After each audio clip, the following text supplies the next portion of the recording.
So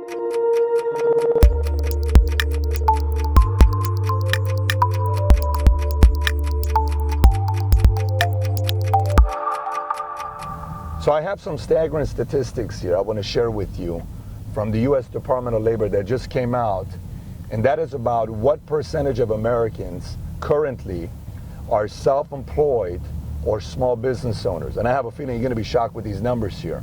But prior to doing that, for some of you that recognize Southern California, I'm currently at the LAX getting ready to jump on a flight to go to Hawaii. I have a business meeting to do tomorrow, and then I fly back to top off the 13 city tour. And one of the things I was thinking about this entire time was how great of a job marketing and advertising agencies have done convincing you and I what kind of clothes we should wear, hence skinny jeans, what kind of cars we should drive, what channel we should watch, which cable company we should use as a direct TV, or what should we use with that. They've convinced us to see what kind of a home we should buy, what place we should travel to.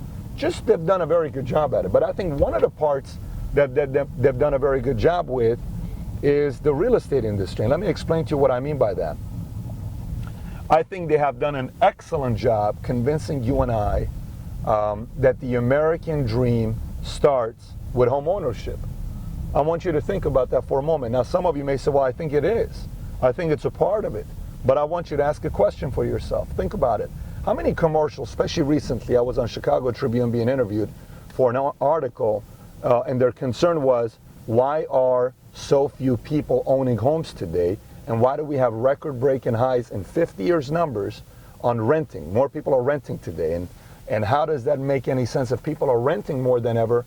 Well, why is real estate coming back up? Well, I explained to them a big part of it is investors, either people from Japan or investors from Japan, or some of the investors that we have in America who their jobs is to manage risk. They're investing into real estate because long term it's a good investment. But is it a good investment for all middle Americans who don't have a lot of money set aside to go out there and buy a home after they see a commercial that says, honey, I love you so much, honey. I love you so much, baby. I am so glad we are finally living the American dream. And you know what the reality is? They're not living the American dream. They just got into that $400,000. And I asked the question, what is the American dream? I asked it earlier. Is it home ownership? I don't know about that. I'm an immigrant. We came to America for the American dream to be a small business owner. But I want to give you a number for where the biggest problem I believe is right now in America. And I want to challenge the marketing and advertising agencies and the cities and the counties and the states to do a better job encouraging people to start small businesses. Did you know in 1950, 25% of all American workers had a small business or were self-employed? Do you want to take a wild guess what that number is today? So 1950 was 25%. What do you think that number is today? All-time low. Just 6 years ago, it was 11%. You know what it is today? 7.8%.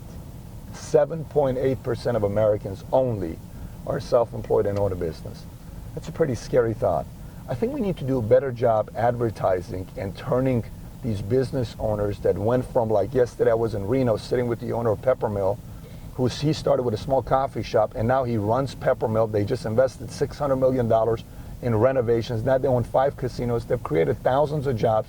I think we need to do a better job telling those stories to inspire people to become small business owners and self-employed. Because if we don't, the job market is not going to be looking too bright for my kids if we keep getting this self-employed and small business owner numbers lower. So that's my message of the week to you.